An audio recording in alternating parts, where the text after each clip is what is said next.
Durante sessão especial de debate sobre proposta de emenda à Constituição que limita poderes de ministros do Supremo Tribunal Federal, o senador Sérgio Moro descartou as narrativas de que haveria uma tentativa de promover alguma espécie de retaliação à Corte. Ele explicou: não tem nada de extravagante ou de extraordinário na atuação legislativa deste Senado Federal, ou da Câmara, ou do Congresso Nacional.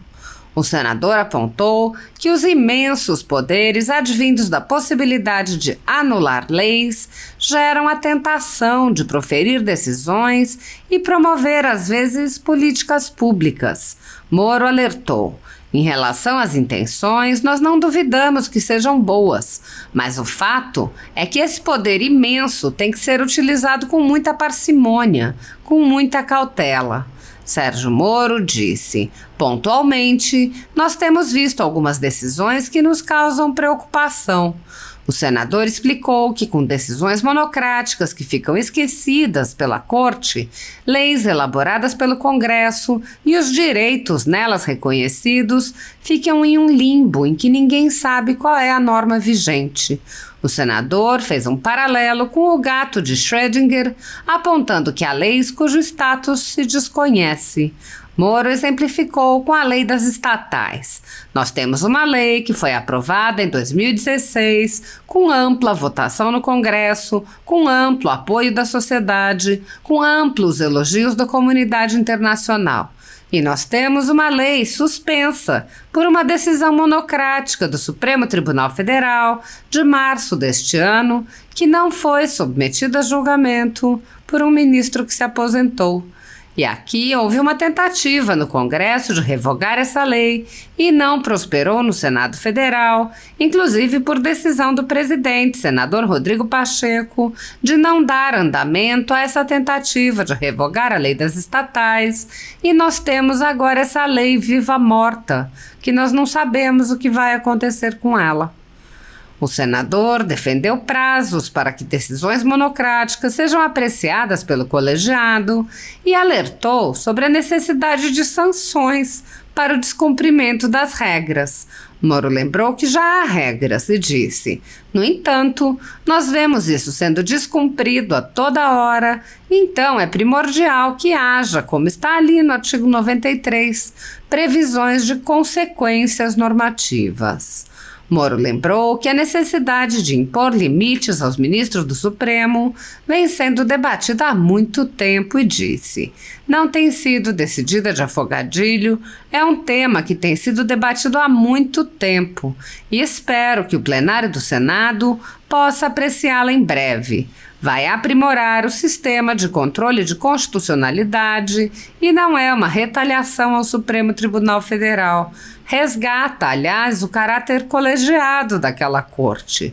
Nós, com isso, vamos ter mais previsibilidade, que é o que nós queremos, principalmente do nosso judiciário, mais previsibilidade nas decisões. Segundo a Constituição Federal, o controle dos atos de ministros do Supremo Tribunal Federal é realizado pelo Senado, que pode promover o impeachment dos ministros em caso de crime de responsabilidade.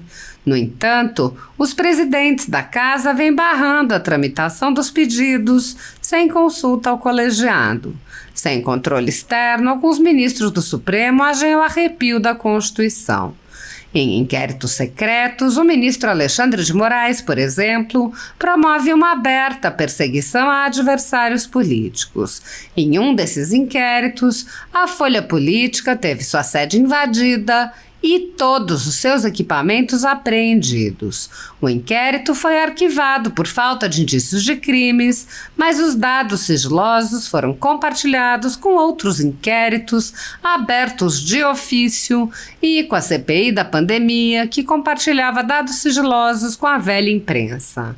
Sem justificativa jurídica, o ministro Luiz Felipe Salomão, ex-corregedor do TSE, confiscou toda a renda da Folha Política e de outros sites e canais conservadores para impedir suas atividades. A decisão teve o aplauso e respaldo dos ministros Luiz Roberto Barroso, Alexandre de Moraes e Edson Fachin.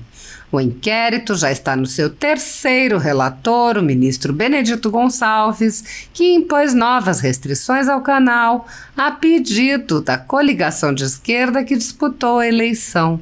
Há mais de 27 meses, jornais, sites e canais conservadores têm todos os seus rendimentos retidos sem qualquer base legal.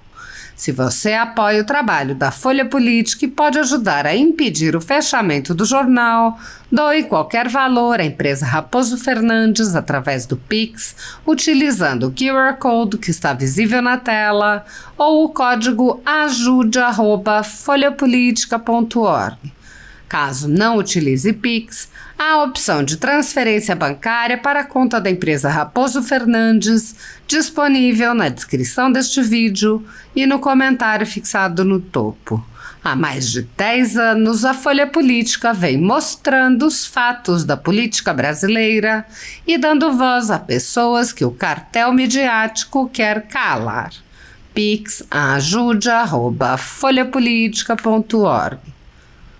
Assista. Boa tarde a todos. Cumprimentar aqui os pares senadores, senador Eurovisto na presidência da mesa.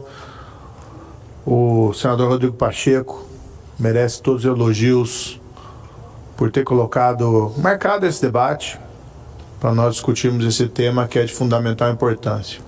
O primeiro ponto que nós temos que colocar aqui, me faço um elogio aqui aos expositores, né, que me precederam, o doutor Nabor, os doutores Vic, que são da Universidade Federal do Paraná, né, muito orgulho ver dois expositores aqui da universidade, com a qual fiz mestrado e doutorado, presentes aqui para participar desse debate e contribuir, né, o doutor Miguel e o doutor Hilton. Bem, primeira coisa que nós temos que colocar, deixar muito claro, esse projeto não é um projeto de retaliação do Supremo Tribunal Federal. Cabe ao Congresso Nacional discutir e regular o exercício da atividade jurisdicional, como já fez no passado diversas vezes. Foi até que mencionado, foi esse Congresso que editou a lei que regula a tramitação das ações de constitucionalidade, a ação direta de inconstitucionalidade, regulou também o mandado de junção, a ação por omissão de inconstitucionalidade. Então não tem nada de extravagante ou de extraordinário na atuação legislativa desse Senado Federal ou da Câmara ou do Congresso Nacional. Existe uma percepção, no entanto, e isso vem de tempos, da necessidade de se resgatar o caráter colegiado, as decisões colegiadas dos nossos tribunais. Isso é baseado num velho ditado de sabedoria, né, que mais de uma cabeça pensa melhor do que uma. Basicamente isso. E quando se tem um poder imenso do controle de constitucionalidade, né, do Judicial Review, Marbury versus Madison, 1803, e toda essa tradição que nós trouxemos pela nossa primeira Constituição Republicana de 1891, e dá esse poder imenso ao judiciário para suspender e depois declarar inconstitucional um determinado ato normativo, uma lei aprovada pelo Congresso Nacional. Esse é um poder imenso.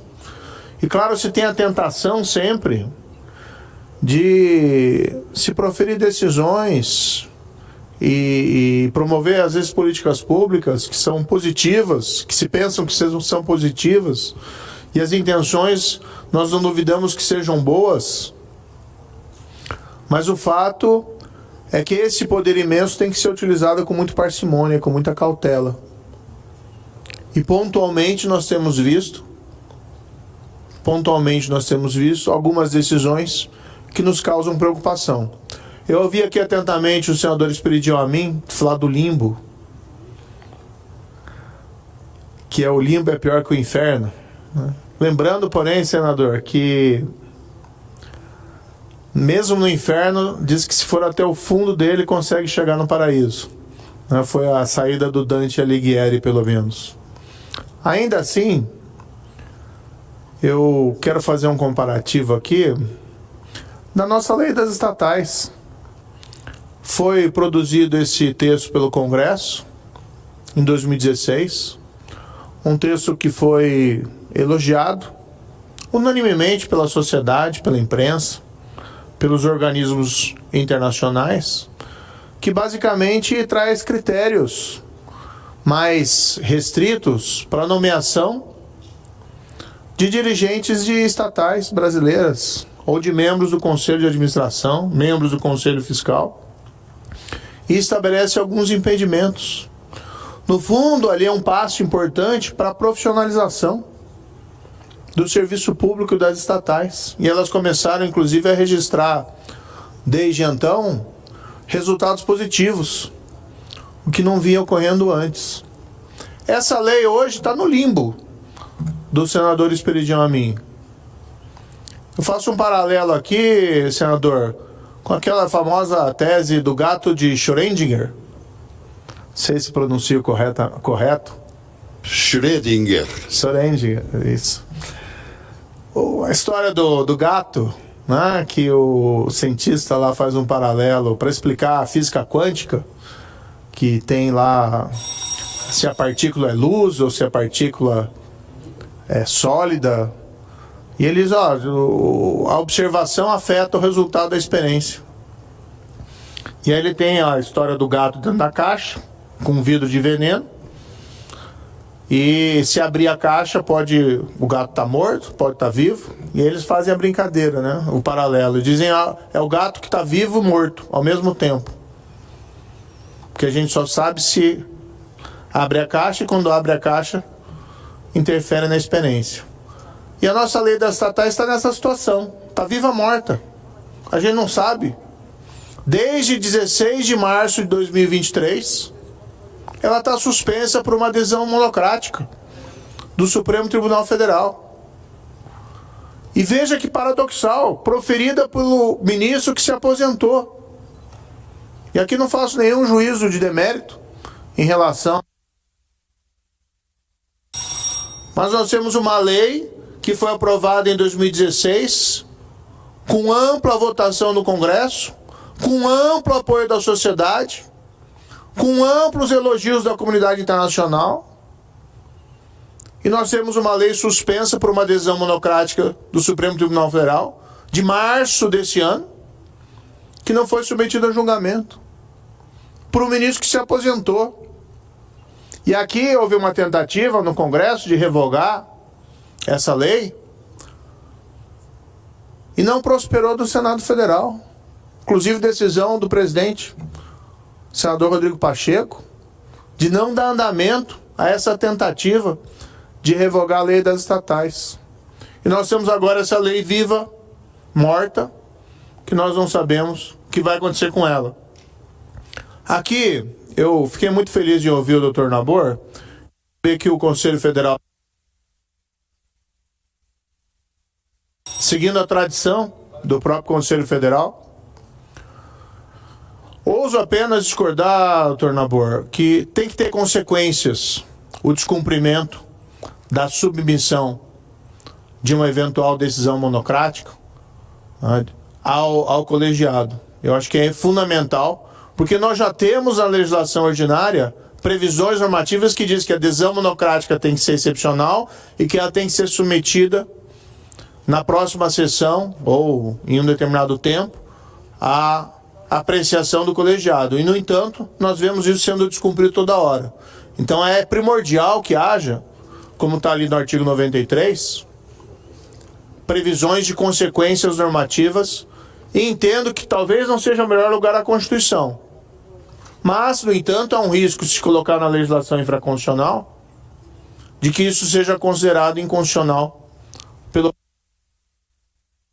Então, aqui para finalizar, e perdão, presidente, pela questão do tempo, registro aqui o meu apoio à PEC, muito bem colocada pelo senador Eurovisto, relatada pelo senador Esperidião Amin, que não tem sido decidida não de afogadilho, é um tema que tem que ser debatido tem sido debatida há muito tempo e espero que o plenário do Senado possa apreciá-la em breve. Vai aprimorar o sistema de controle de constitucionalidade e não é uma retaliação ao Supremo Tribunal Federal. Resgata, aliás, o caráter colegiado daquela corte e nós, com isso, vamos ter mais previsibilidade, que o que nós queremos, principalmente do nosso judiciário, é mais previsibilidade nas decisões. Muito obrigado.